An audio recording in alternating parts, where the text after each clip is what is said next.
दोस्तों, दुनिया का सबसे बड़ा फासला अमीर गरीब का नहीं, भूख और सपनों का होता है। आज की कहानी एक ऐसे लड़के की है जिसके पास स्कूल का बैग नहीं, जूते नहीं, 2 वक्त की रोटी भी मुश्किल से मिलती थी।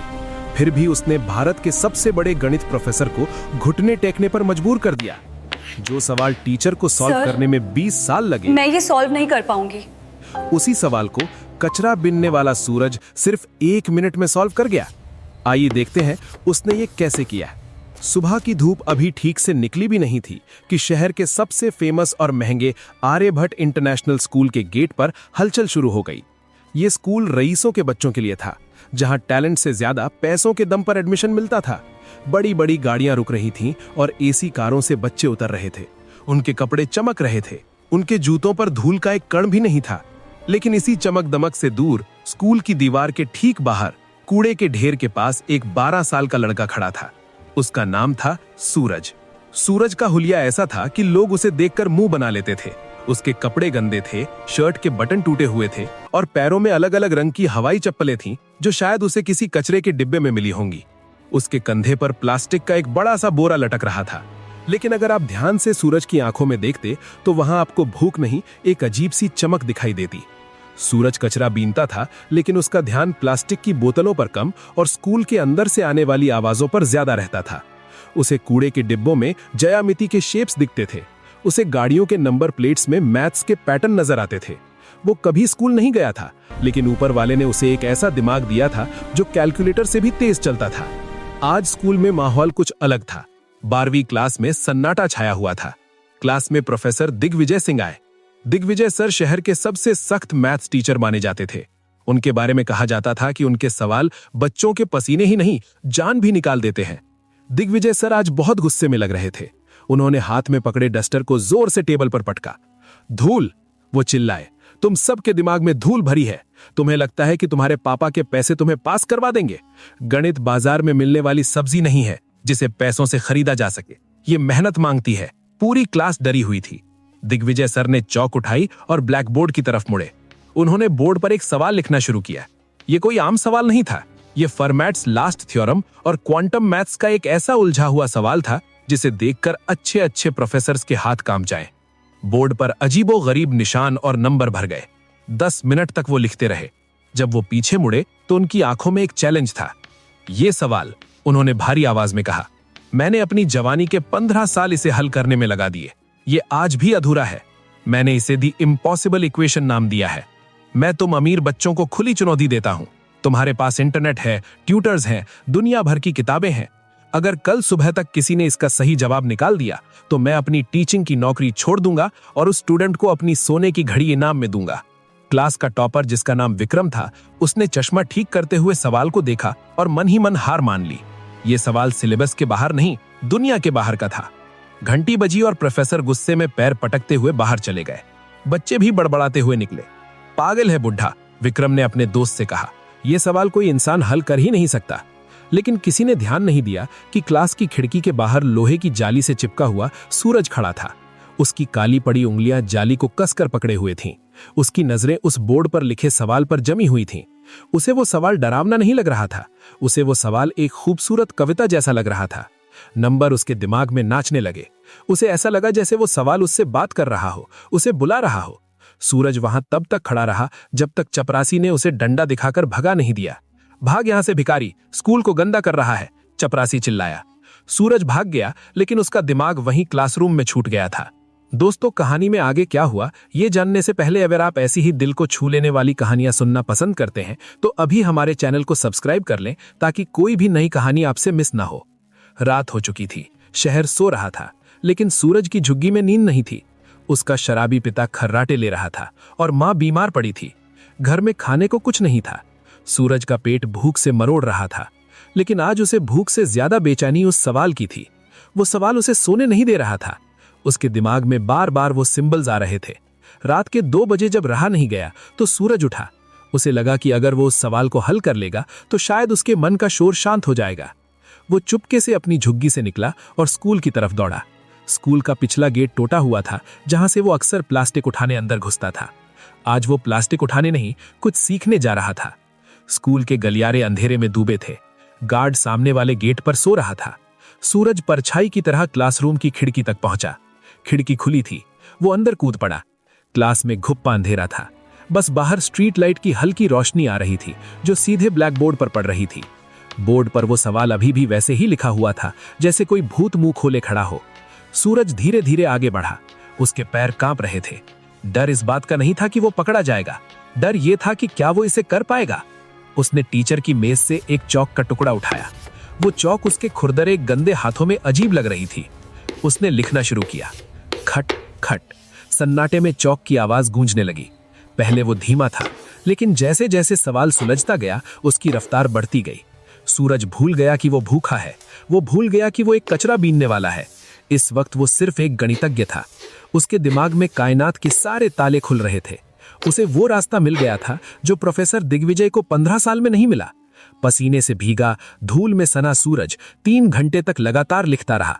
पूरा बोर्ड भर गया और अंत में उसने एक बॉक्स बनाया और उसमें जवाब लिखा 0। इतना बड़ा तूफान और जवाब सिर्फ 0। सूरज पीछे हटा।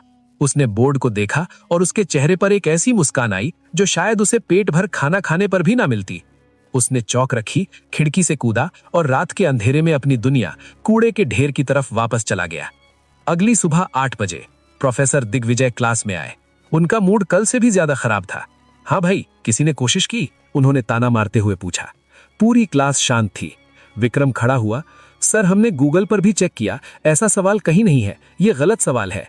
प्रोफेसर हंसने ही वाले थे कि उनकी नजर बोर्ड पर पड़ी। उनका हाथ कांपने लगा। वो धीरे धीरे जैसे किसी जादू के असर में हो बोर्ड की तरफ बढ़े। क्लास के बच्चे हैरान थे। सर, क्या देख रहे हैं? प्रोफेसर बोर्ड के बिल्कुल करीब गए। उन्होंने चश्मा उतारा, पोंछा और फिर पहना। स्टेप 4, ये तरीका। हे भगवान, स्टेप 12, यहां तो इसने समय को ही बदल दिया। प्रोफेसर बड़बड़ा रहे थे। उनकी आंखों से अविश्वास के आंसू बहने लगे। ये नामुमकिन है, ये बिल्कुल सही है, ये परफेक्ट है।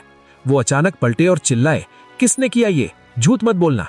तुम में से किसकी इतनी हिम्मत है जो मेरे 15 साल की मेहनत को एक रात में सुलझा दे? क्लास में सन्नाटा था। विक्रम बोला, सर, हम कसम खाते हैं, कल शाम को जब हम गए थे तो बोर्ड खाली था, रात में क्लास बंद थी। प्रोफेसर ने अपना सिर पकड़ लिया। कोई तो आया था, कोई ऐसा जिसका दिमाग आइंस्टीन जैसा है। ये लिखाई देखो इसे, ये किसी सधे हुए स्टूडेंट की नहीं है, ये किसी आजाद हाथ की लिखावट है। उन्होंने तुरंत प्रिंसिपल और सिक्योरिटी को बुलाया। सीसीटीवी फुटेज चेक किया गया। ब्लैक एंड व्हाइट स्क्रीन पर रात के 3:30 बजे एक छोटी सी परछाई खिड़की से कूदती हुई दिखाई देती है। कपड़े फटे हुए, बाल बिखरे हुए। वो लड़का बोर्ड के पास जाता है और पागलों की तरह लिखने लगता है। प्रिंसिपल ने फुटेज को जूम किया। अरे, ये तो वही कचरा बीनने वाला लड़का है जो कल गेट पर खड़ा था। प्रिंसिपल ने मुंह बनाते हुए कहा, गार्ड, जाओ पकड़ कर लाओ उसे, जरूर चोरी करने आया होगा और बोर्ड खराब कर दिया। रुको, प्रोफेसर दिग्विजय जोर से बोले। अगर किसी ने उसे चोर कहा तो खैर नहीं, उसने चोरी नहीं की है, उसने तो स्कूल को और मुझे एक नई दिशा दी है। उसे इज्जत से मेरे पास लाओ। थोड़ी देर बाद 2 गार्ड सूरज को पकड़कर स्टाफ रूम में ले आए। सूरज बुरी तरह डरा हुआ था। उसे लगा कि चोरी छुपे घुसने के लिए उसे पुलिस के हवाले कर दिया जाएगा। उसके कपड़े गंदे थे, शरीर से बदबू आ रही थी।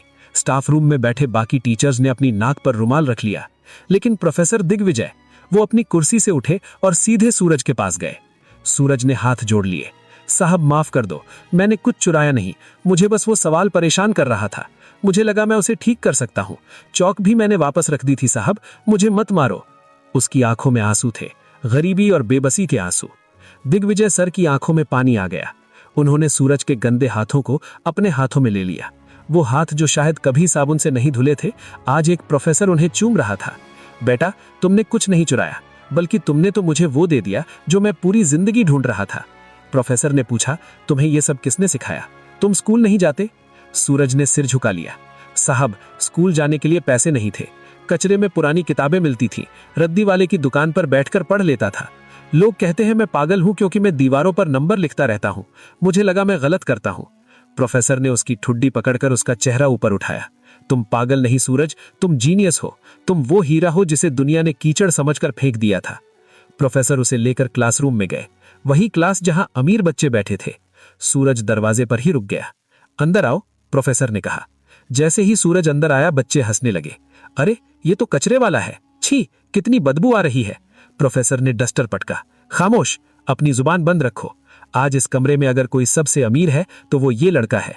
तुम सबके पास पैसे हैं, लेकिन इसके पास वो दौलत है जो बांटी नहीं जा सकती। प्रोफेसर ने चौक सूरज के हाथ में भी। सूरज, क्या तुम इन्हें समझा सकते हो कि तुमने वो आखिरी स्टेप कैसे किया?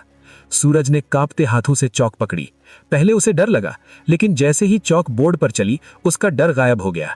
वो समझाने लगा। उसकी आवाज में भरोसा था। उसने बताया कि कैसे उसने हवा की गति और समय को जोड़कर वो सवाल हल किया। जब उसने बोलना बंद किया तो क्लास में सुई गिरने जितनी शांति थी।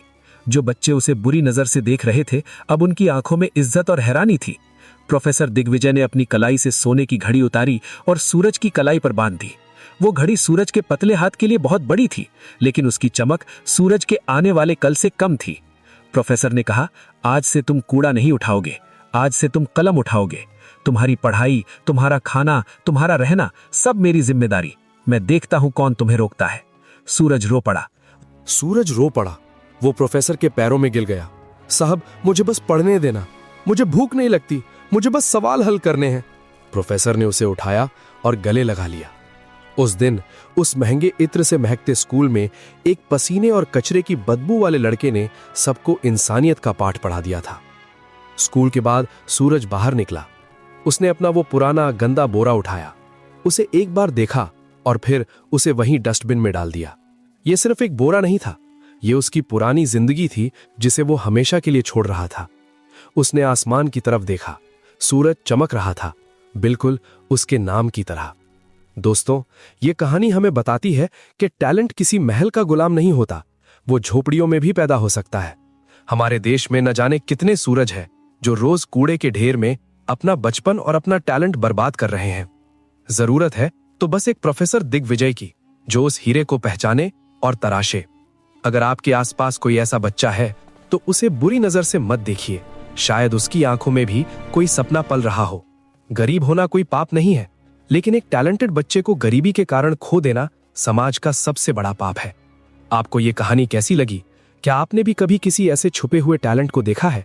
कमेंट करके जरूर बताएं। और अगर इस कहानी ने आपकी आंखों में आंसू ला दिए हों तो इसे लाइक और शेयर जरूर करें। याद रखिए, असली अमीर वो नहीं जिसके पास नोट है, असली अमीर वो है जिसके पास ज्ञान है। जय हिंद।